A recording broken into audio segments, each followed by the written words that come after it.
Hello, how are you today? This is Jamie and welcome back to my channel. Today we are doing another speed build.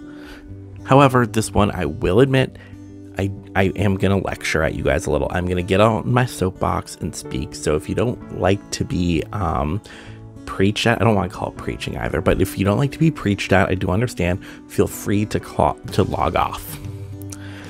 So during my rebuild of The Sims 4, I came to Willow Creek, and Willow Creek's a very beautiful world. It has some really nice aesthetics based off of the southern states, like Louisiana, Florida, Georgia, that kind of, this very beautiful southern bayou kind of aesthetic. It's very nice.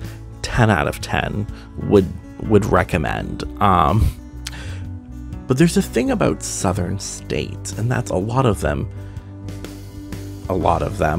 have old plantation homes. Some of them have been kind of converted, especially a lot of the smaller ones have been converted into now residential lots. A few of them are also now kind of like historical sites where you can go on tours and even get married. And that's what I really wanted to talk about today, is because when I came to that crossroad of should I or should I not build a kind of southern style plantation, my main reason was I didn't want to add to the romanticization of both in real life and in media that I often see when it comes to plantations.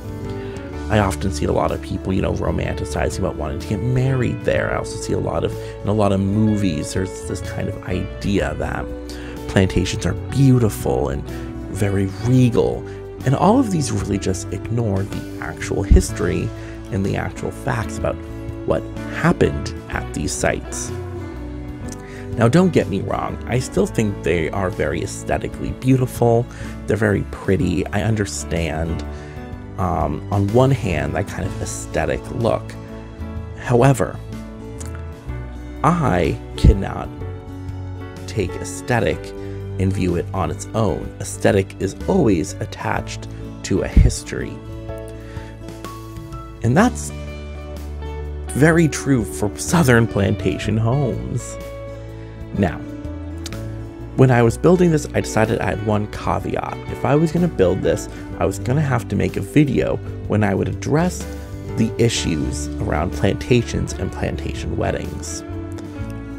So over the past few years, there has been a lot of discourse that has made it to mainstream media finally, kind of discussing whether or not plantation weddings are appropriate. Don't get me wrong, they are beautiful and they have the most beautiful, stunning backdrop for the most gorgeous wedding photos. I understand it. But like I said, I cannot remove aesthetic from the history. Listen, I'm an art historian and an artist. They kind of go really hand in hand. I understand the aesthetic choice and how beautiful they can be, but I also understand, well, the tough history. Now, let's kind of talk about some of the sources I was reading over while I was reading kind of back and forth. Some sources, like the Washington Examiner, were arguing that just because these sites have a dark history, it does not mean we can't recontextualize them and, enjoy them in other contexts. However, other sites like BuzzFeed and The Nation argue that we should not get married on historical plantations. Some even went as far as to compare it to getting married at Auschwitz. And don't get me wrong, I do understand this comparison. However, I think this comparison ignores the aesthetic. And I think aesthetics are very powerful. Like I said, I personally cannot remove aesthetic from the history, but some people can. Some people, just because something's pretty, they also don't care about the history. That's kind of part of the reason I'm making this video, to have that discussion. Now, a really interesting thing I found is the Washington Post actually published an article about white people feeling uncomfortable when plantations have tours and going on these tours and hearing about slavery. One reviewer of one plantation tour wrote, "My husband and I were extremely disappointed in this tour. We did not come to hear a lecture on how white people treated slaves. Our tour guide was so radical about slave treatment that we felt like we were being lectured and bashed about slavery." And honestly, I think this really sums up my issue perfectly with plantation weddings. The people who want to go to plantations for tours and weddings don't care about the history. They don't want to have conversations about what happened there. And they don't care. You try to compare it to anything and they won't listen. And to me, all I can hear is, oh my God, imagine them saying that going on a tour to Auschwitz.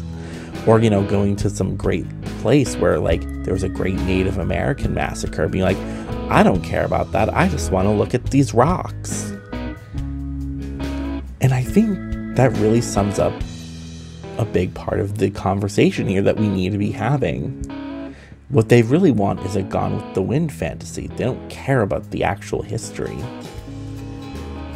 And I think this is why we have to have these conversations, why we have to talk about history, and why we have to talk about the world we're currently living in. The way I view it is, well, as long as people still want to get married at these sites and they still want to, you know, take tours and they want to think about, you know, that antebellum Southern rich lady like lifestyle, we need to continue to have conversations about what these sites were used for, what happened here, and kind of the horrors of it. Now, I know not everyone will agree with me, not everyone wants to have these conversations, and I want to say I sympathize, but I don't really. As you can tell from this video, I have my opinion, and my opinion is, I think weddings on these sites are wrong. Now, don't mistake me. I'm not saying people who have weddings on these sites are wrong or bad people. That is not for my judgment to make, nor would I ever want to make that kind of judgment for anyone. And just because someone, you know, did something like this, I wouldn't necessarily think they're a bad person. What I would actually just think is that I think they're being careless or that they don't care. And honestly, we should talk about that. We should talk about why we shouldn't get married here, why we shouldn't have parties here, why we should use these places as places of education. And like I said, don't get me wrong. The main reason I wanted to build this was partially because the aesthetic. They're aesthetically beautiful. The Sims 4 also doesn't come programmed with racism, so in some ways I can build this without, you know, feeling bad. But on the flip side, as I was building it, I was like, what kind of a sim would live here? What am I saying about this sim if I put them here? Essentially, I found myself still thinking about, well, what it means to live on a plantation in 2020. Anyways, I hope I didn't offend anyone with this video. Please download it off the gallery if you like this build, and in the comments, let's have a civil discussion about this. Thank you so much and have a great day.